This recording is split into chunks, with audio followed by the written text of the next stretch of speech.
tráete el lector de...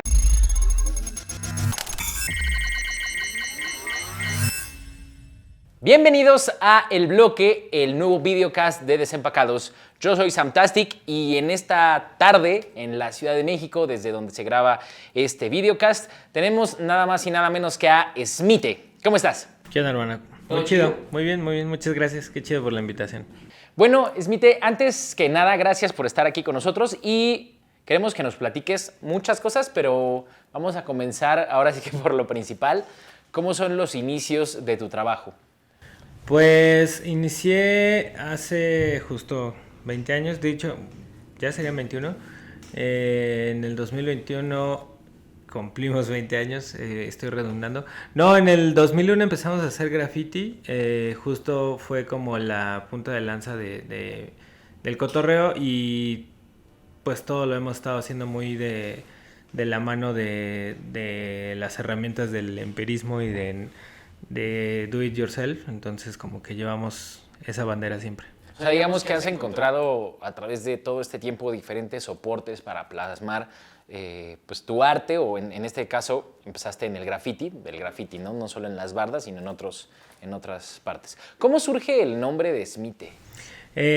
Nace porque literal yo empecé a pintar por mi hermano, justo en el 99-2000 él empezó a hacer graffiti y como que yo lo veía, ¿no? Como que decía, está chido, y yo también quiero hacer eso. Y él pintaba Slewer, si no mal me acuerdo. Y literal fue como, güey, pues ¿qué pinto, no? Y él me dijo, no, pues tú pintas Smite. Y... Ok, pintaban juntos, ¿no? Como Slewer y Smite. Pues no tanto, de hecho yo cuando empecé a pintar, justo fue como también mi pretexto de juntarme con mis amigos en la secundaria, y más bien hacer amigos en la secundaria, fue ese el pretexto como para yo empezar a dibujar con un nombre y de ahí decir, bueno, también en la secundaria veía que había amigos y otros colegas que pintaban y hacían graffiti y era como, yo también hago graffiti, pinto Smith, y esa fue como mi manera de interactuar en la secundaria. ¿Cómo eran esos tiempos donde estabas, bueno, donde comenzaste a pintar y en qué parte también de la ciudad estabas? Porque me imagino que en ese final de los 90s había bastantes crews, ¿no? Ya estaban muy activos.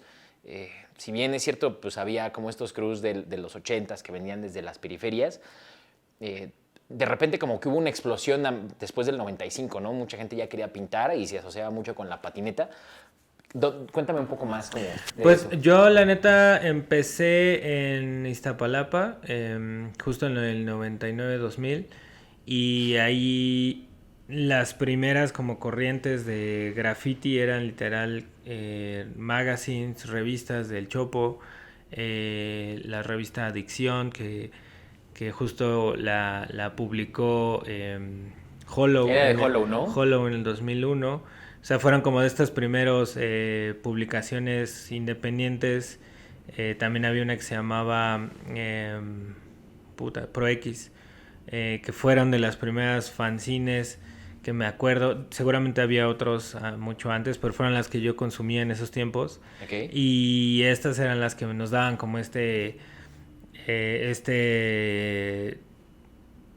como esta vitrina de qué es lo que estaba pasando allá fuera de mi colonia, ¿no? Porque ahí en Iztapalapa eran los RH, MK, yo cuando empecé a hacer graffiti era en el oriente de Iztapalapa, al oriente de la ciudad, y justo estaban estos grafitis súper duros, ¿no? CHK todavía, CHK. Un poquito, había más de la parte del sur, obviamente, de FK, había más cruz en esa parte, pero yo que no salía tanto y estaba muy encerrado ahí, había otro crew que se llamaba HCNK, que eran como los inicios de este crew, y ahí empecé a conocer a varias de esta pandilla.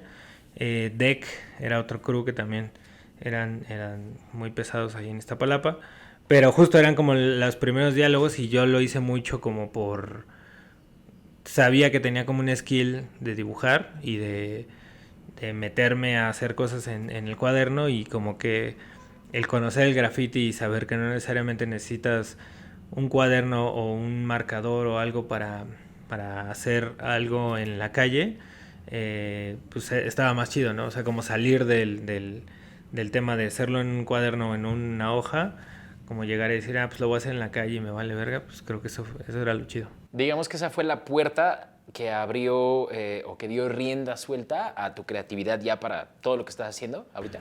Pues no necesariamente, la neta, siento que el culpable fue el internet. Para esos años empezó esa brecha de ya el internet comercial como lo como medio conocemos. Me acuerdo muy cabrón que en el 2002, 2003 empezábamos a ya hacer esta brecha bueno, venimos de los magazines, de las fotocopias, pero empezábamos a ver blogs en internet, ¿no? Graffiti.org, ecosystem.com, que eran estos blogs de internet que te daban así totalmente la chispa de verga, güey. O sea, yo me seguía consumiendo el graffiti que había aquí, pero veías eso y estaban años luces, ¿no? Y de repente eso fue lo que me empezó a incentivar más, como no necesariamente me tengo que clavar a hacer letras o hacer graffiti con aerosol, sino el mero hecho de hacer algo ilustrativo en las calles o ya sea con la herramienta que sea, eso fue lo que me abrió un poquito el internet, ¿no? Y tú viviste también esta parte, porque recuerdo que el Hollow, no sé si era él o quién, organizaba como estas reuniones en fábricas o en bodegas abandonadas que citaban a la banda y que se metían a rayar. Tú estabas, te tocó esa parte, ¿no? Sí, era el Ashes, que era de su crew, de los de SBM. Bueno, seguramente Hollow también organizó varias cosas, pero Ashes cumplió una parte muy importante de catalizar demasiados personajes a nivel internet. Fueron de los primeros networks como los primeros cimientos de redes sociales, que era literal, el güey iba al chopo y recolectaba emails de toda la gente y cada domingo, sábado en la noche tiraba un email en la madrugada así de, güey, nos vemos a las 8 de la mañana, 9 de la mañana en el Metro La Raza. El que quiera ir, que vaya. Y ahí llegábamos, ¿no? O sea, de repente a mí me llegaba un mail, decía, bueno, vamos a ver qué pasa. Y llegábamos y había 10, 15, 20 cabrones que no conocía y era, bueno, vamos a pintar. Y nos metíamos a fábricas, o él ya tenía un spot, o de repente nos juntábamos en parques, en escuelas, y nosotros decíamos que teníamos permiso cuando no, y pintábamos todos. Y ahí fue cuando empezamos a conocer más gente, ¿no? Es el primer proto-networking, ¿no? Antes de cualquier otra cosa, como este PR de grafiteros, suena bastante chido. Y también hay algo muy curioso que pasa, o sea, después de que tú empiezas a explorar toda esta fauna en el mundo del graffiti, ¿qué pasa contigo? O sea, en ese momento dices, bueno, ya estuvo y me voy a enfocar a hacer otras cosas, o cómo es este switch a plasmar tu talento en otras disciplinas. Pues creo que fue la mera necesidad creativa. Siento que nunca fui alguien que mi madera, o bueno, como el carbón creativo dentro de mí no era el graffiti, sino de alguna forma el hacer cosas, ¿no? El mantenerme creativo y llevarlo a un mundo plástico, ese era mi motor, ¿no? El graffiti fue una herramienta, pero gracias a él como que vi más cosas, ¿no? Te digo, este blog de Ecosystem me ayudó un poco a digerir esa necesidad como de, güey, pues yo tengo más ganas de decir cosas o pintar cosas o no necesariamente hacer letras, y eso me llevó a explorar más, ¿no? Y de repente también en 2002, 2003 empezó este tema de los stickers, los carteles, propaganda, guerrilla, como que se empezó a hacer una vertiente más de diseño gráfico y como más plástica, que no necesariamente tenía que venir implícita el aerosol. Y esto fue lo que me ayudó, ¿no? Como a darle un poquito de, bueno, hay más cosas allá afuera y que no necesariamente necesitan la herramienta del aerosol para hacerlas, ¿no? Y ahí fue cuando yo empecé a explorar más medios, ¿no? En estos años que nos estás platicando, me imagino que estabas en la universidad o ya habías salido, ¿no? Nunca fui a la universidad. Nunca fuiste a la universidad. Ok, eso es un dato interesante, ¿no? De trivia. Pero cuando estabas haciendo graffiti, o sea, ¿en qué trabajabas o cómo vivías? Pues siempre fue un tema de, digo, no me quedé en la universidad porque fueron 3 años de intentarlo. Yo entré a muy temprana edad a la prepa, entré a los 13 años. Y fui de alguna forma como que tenía 2 años adelantados, ¿no? Los perdí estando en la prepa porque estaba pintando y salí al final en la prepa a los 5 años, cuando a los 3 años sales de la prepa. Y después de ahí seguí pintando, seguí haciendo cosas y como que mi intento por entrar a la universidad como que no, nomás no sucedía. Pero en ese inter de esos 3 años me metí a hacer más diseño gráfico, me metí a hacer exploraciones con ropa, me metí a hacer fiestas, tenía un crew de DJs que se llamaba Suave, que empezamos a organizar fiestas justo aquí a contraesquina en el antiguo Malva, que ahorita ya es Bar Oriente. Bar Oriente, sí. Y empecé en esos 3 años yo a desarrollar mi gráfica personal / profesional, por así decirlo, porque yo me encargaba de hacer los flyers de todas las fiestas. Entonces, como que yo me empezaba a dar como esa necesidad de, bueno, si puedo hacer algo, pues es dibujar y hacer layouts en la computadora, ¿no? Que también no lo hacía con el software que era, güey. Lo hacía en Dreamweaver y Flash y lo hacía muy precario. Wow.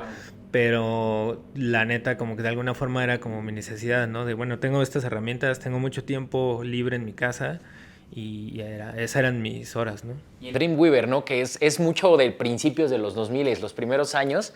Te gestionas como una persona autodidacta y empiezas a explorar y a desarrollar todas estas habilidades sin la necesidad de estudios universitarios. Y lo que pienso, lo que quiero también preguntarte es, ¿cómo decides entrar como en esta parte del diseño? O sea, ¿te vas y tocas puertas como en agencia o te mantienes de forma independiente como haciendo freelance? Pues cagadamente empecé a tener varias chambas de ilustración editorial. Mucho de que no sé por qué me conocían, ya sea por stickers o cosas que pegaban en la calle. Y de repente me empezaban a caer, había una revista que publicaba cosas de gasolina horrible que ni me acuerdo de qué era, pero yo hacía las ilustraciones de cierre de la edición y esos fueron como mis primeros pininos de trabajo y de repente eso me llevó a ya tener un portafolio como en un año de unos 10, 15 slides de cosas que de repente dije, órale, pues ya hay chamba aquí. Ya está todo este camino recorrido, ¿no? Así profesionalmente. Sí, claro. Pues no profesional, porque igual yo no lo hacía con ese ímpetu de decir, bueno, vamos a ponernos serios, sino cagadamente ya tenía yo eso y de repente entre que flyers y chambas de ilustración, me acuerdo que Kraken, en ese tiempo él estaba trabajando en DDB, él era director creativo en esta agencia y ellos estaban buscando un junior, un arte junior. No sé quién le pasó mi contacto. Ya sé, Jesús Benítez. Jesús Benítez le pasó mi contacto y le dijo, güey, pues este güey no tiene chamba, ¿qué pedo, no? Y de ahí yo les mandé mi portafolio, me marcó, me dijo, cáele a la oficina y hicimos una entrevista y ahí me quedé. O sea, digamos que este es, entre comillas, el cierre de cuando entras se llama DDB, ¿no? La agencia. Cuando entras ahí es como si fuera, viéndolo como un libro, cierre del primer capítulo, ¿no? Ya entras al mundo corporativo, al mundo de las agencias. ¿En cuántas agencias estuviste en tu entré en 2008 a DDB. Estuve un año, no, miento, estuve en 2007 en DDB. Sí, estuve en 2007, luego estuve un año ahí, luego me fui a Sachi y ahí duré casi 2 años en Sachi. ¿Qué pasa en Sachi? Porque hay muchas leyendas urbanas, y te lo digo de verdad, creo que algunos amigos y conocidos trabajaron contigo y decían, güey, es que este cabrón, nadie le dice que no. O sea, como que todo lo que hace está súper claro, tiene una visión y un entendimiento de la vida, casi como un DJ entiende la fiesta, así el mood de las personas. Entonces, cuéntanos un poco de ahí. De esa pues parte. La neta, para cuando estuve en DDB, yo lo vi como mi universidad. O sea, ahí me enseñaron a usar una Wacom, ahí me enseñaron a usar Photoshop. Literal fue como, mira, esto es Illustrator, estos son los vectores. O sea, como que La neta, yo entré así cagado de la risa cuando yo no sabía nada de ese mundo y de repente me enteré que había fila de trainees para entrar y que tenían que entrar un año sin paga y Wow. dije, wow, sí, fue una locura porque la neta sí, después dije, órale, la neta qué suertudo haber pasado por ese proceso tan fácil.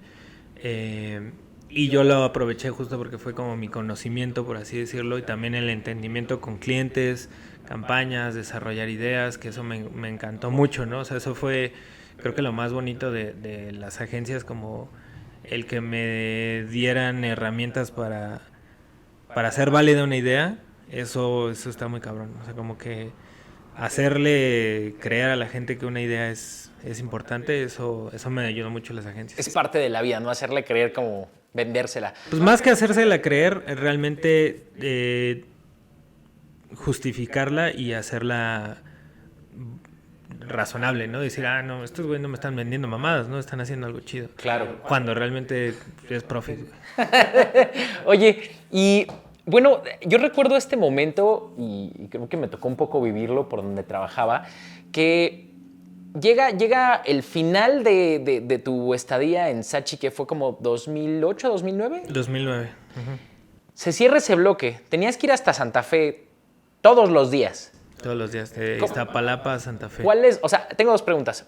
Uno, la primera es, ¿cómo fue tu experiencia trabajando en esa agencia? ¿No? O sea, en todos los niveles, pues, personal, profesional. La neta, lo chido es que cuando llegué a Sachi me tocó un equipo muy cabrón que me sentí muy a gusto y éramos todos amigos y eso creo que fue, esos son todos mis amigos de Sachi, vengan amigos de Sachi. Fueron como esos pilares, ¿no? De poder contar historias, ideas, cagarnos de la risa. Mi director creativo, mi jefe, y que también fue mi socio después en tiempo en una galería que abrimos, totalmente nos dieron esta libertad de, güey, vamos a pensar pendejadas y vamos a venderlas, ¿no? Y eso creo que fue nutriente para mi trabajo hasta la fecha, porque el tema justo, ¿no? De decir, bueno, vamos a hacer algo sin sentido, que tenga sentido, eso ha estado muy valioso, ¿no? Ok. ¿Te vas de ahí porque por gusto, por iniciativa propia? Porque ahí va mi siguiente pregunta. Según yo, cuando tú tomas esta decisión de, ¿sabes qué? Hasta aquí llegamos, se abre una de las primeras exposiciones tuyas en Vértigo Galería, que es pues bueno, donde retratas un poco toda esta cotidianidad que te dio ir y venir a la agencia. Sí, creo que el show que tuvimos en Vértigo en 2009, que fue mi primer solo show, fue como esta catarsis, ¿no? De decir, bueno, ya estoy hasta la verga del trabajo. La neta fue un tema de que yo me salí porque yo ya no sentía que estaba funcionando como persona, por así decirlo. Creativa, obviamente, o sea, como... Y también, ¿no? Por pura paz mental, el hecho de ir y venir, perder 4 horas diarias en transporte público, de repente solo sumas y al día estabas perdiendo un día, a la semana, perdón, estabas perdiendo un día en viajar, ya era como, bueno, creo que necesito un break de todo esto y junté una lana, decidí salirme y dije, bueno, ya voy a dedicarle a lo mío y siempre lo tomé como, siempre tengo la puerta de volver a regresar, ¿no? O sea, como que esa era mi condición. O sea, siempre tengo hasta ahorita todavía creo, puedo o espero, decir que puedo regresar a una agencia, ¿no? Pero no quiero. O sea, ¿te dejaron la puerta abierta? No necesariamente, sino más bien en algún momento puedo regresar yo a una agencia a tocar puertas y decirles, ¿qué onda? No tengo dinero, denme dinero. Pero ahorita no tengo esa necesidad. Son un boiler room las agencias, la verdad, ¿no? Sí. Y bueno, este suceso, ante los ojos de todos los que te conocen o los que te han seguido desde hace muchos años, es como el inicio de tu etapa como artista independiente, ¿no? Así es. Sí, pues justo el creérmela, que eso fue lo importante, como decir, bueno, ya ahora uno es su propio jefe y uno tiene que estar generando sus problemas. Ese fue el inicio de todo esto, ¿no? Como decir, bueno, vamos a empezar a crearnos estos contextos o estos microuniversos para estar haciendo cosas y hacer los pretextos para generar más producto, por así decirlo. Okay.